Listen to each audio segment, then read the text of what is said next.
Next up is Maurya McClintock, who is joining us from the Bay Area. She is a facade design consultant. You called it a building technology consultant. So I know you're doing some really important work with the AIA. Can you explain a little bit about the project?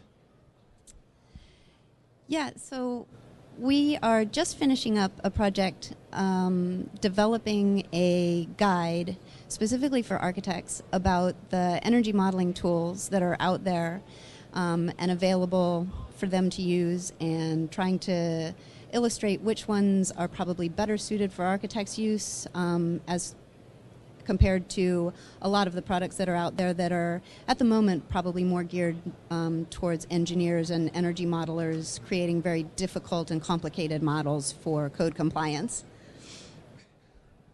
So, I mean, you've been trained. I think you're trained as an engineer and an architect, right? And so you say that the current models are not good for architects because they're too complicated for us, right? So you're trying to make something a little bit more legible or easier to understand. You're turning very red now. Oh, thank you. The current energy models out there for code compliance are fairly complicated to use and definitely very time-consuming to both learn and use.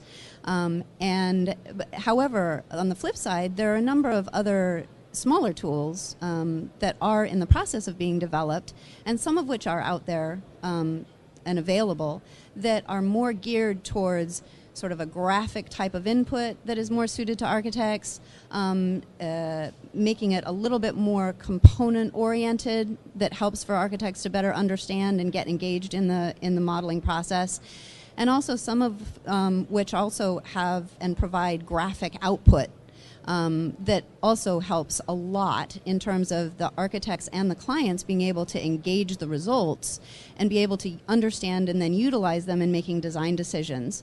Most of the other higher-end total building energy modeling tools that are used for code compliance, most of what they actually give as output is just purely numbers and not really organizing it in such a way as to actually facilitate design decisions easily without a lot of post-processing.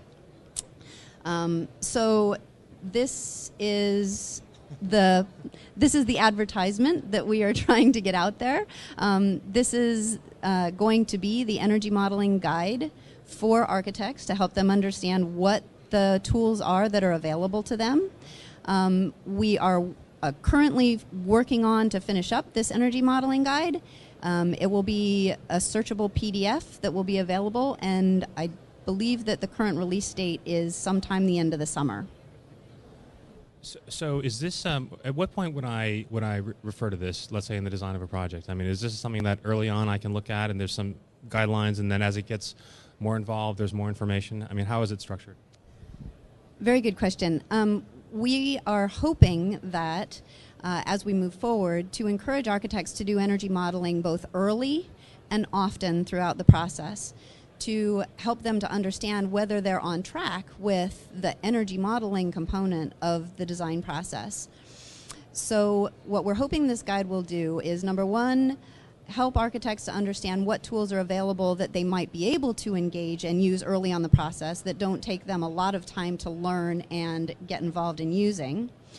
And then also, there's a deeper section which starts to illustrate a lot of the information that they need to help in gathering from all of the parties that are involved in design, to be able to get to either an engineer or an energy modeling consultant that might be trying to develop that bigger, broader, more complicated energy model that is actually going to be submitted for code compliance.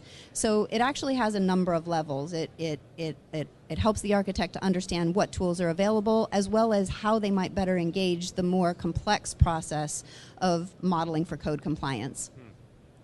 No, it's interesting. So what are people doing now? I mean, I think right now we are engaging an engineer early on, and well, I guess we're basically looking outside for help, right? And I think this is the idea, is that architects can maybe do something for themselves as long as it has lots of pictures and we can. Is that right? Absolutely. Yes, we're trying to make this publication as graphic as possible. And the intention is that I would say that what architects are doing now is probably sort of all over the board. There are some firms and individuals that are getting involved in energy modeling as an architect very deeply, very early, and possibly all the way through the code compliance. But more than likely, they are hiring consultants, which is fine. But a lot of our members, the AIA's members, are asking for more information on how to actually better engage their consultants, even when they do actually engage consultants to do this work. And so that's how come there's sort of a split personality of this particular publication to actually address both the tools if architects want to get involved and do it themselves, the tools that are most appropriate, and then also how they can better engage the energy modeler consultant if they're going to go that path and hire a consultant to actually do the work. That's fantastic. Thank you so much. And do you have that? I'll say it one more time. So it's the Integrating Energy Modeling in the Design Process, available this summer. Thank you very much to Maurya McClintock. Coming up next is Hanley Award winner Sam Rashkin.